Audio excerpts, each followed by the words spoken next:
আমি সব্যসাচী। আজ আপনাদেরকে শোনাবো সিকিমের অদৃশ্যতর গুহার আশ্চর্য ঘটনা। সিকিমের দুর্গম পাহাড়ি অঞ্চলে এক রহস্যময় গুহার গল্প বহুদিন ধরে মানুষের মুখে মুখে ঘুরছে। স্থানীয়রা একে বলেন অদৃশ্য গুহা, কারণ কেউ এই গুহায় প্রবেশ করলে আর ফিরে আসে না। এই গল্প কি শুধুই লোককথা, নাকি এর পিছনে লুকিয়ে আছে এক ভয়ঙ্কর সত্য?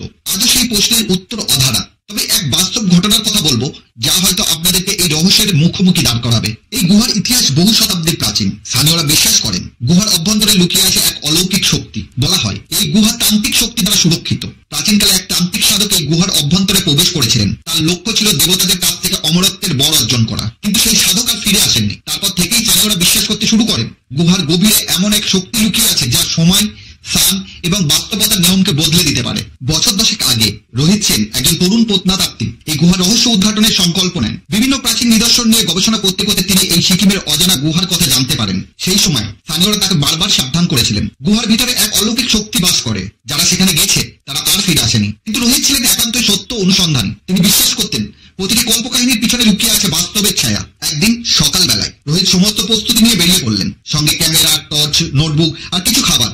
গুহার প্রবেশ পথে পৌঁছতেই তিনি বুঝলেন গুহার আশেপাশে এক অদ্ভুত নীরবতা নেমে এসেছে, যেন প্রকৃতির ভেতর থেকে কেউ তাকে সাবধান করে দিচ্ছে, ফিরে যাও রোহিত, এখানে মৃত্যু অপেক্ষা করছে। কিন্তু রোহিত নড়লেন না। তিনি প্রবেশ করলেন সেই গুহায়। গুহার ভিতরে ঢুকে রোহিত বুঝতে পারলেন এটি কোনো সাধারণ গুহা নয়। প্রথমেই দেখা গেল দেয়ালে খোদাই করা অজানা লিপি, যা সময়ের গভীর হারিয়ে যাওয়া কোনো প্রাচীন ভাষায় লেখা। সেই লিপিগুলো স্পর্শ করতেই রোহিতের মনে হলো যেন সময় থেমে গেছে। গুহার বাতাস ভারী হয়ে ওঠে। হঠাৎ অন্ধকারের মাঝে দেখা যায় এক বিশাল চকচকে পাথরের দরজা। দরজার সামনে পৌঁছতেই পেছনে পাথর গড়িয়ে পড়ার শব্দ শোনা যায়। দরজার ওপারে যা ছিল তা ছিল অবিশ্বাস্য।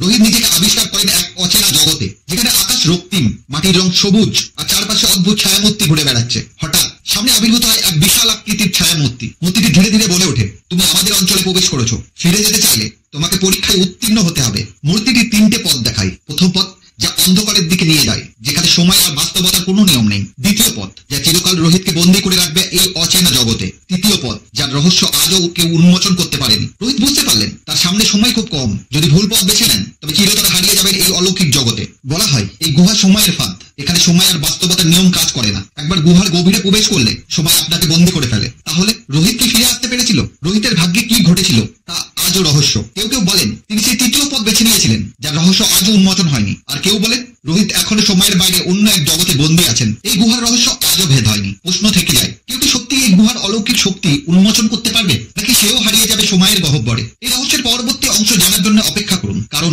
গল্প এখানেই শেষ না। আরো অজানা সত্যির সন্ধানে আমি সব্যসাচী আপনার সঙ্গে থাকবো পরবর্তী পর্বে।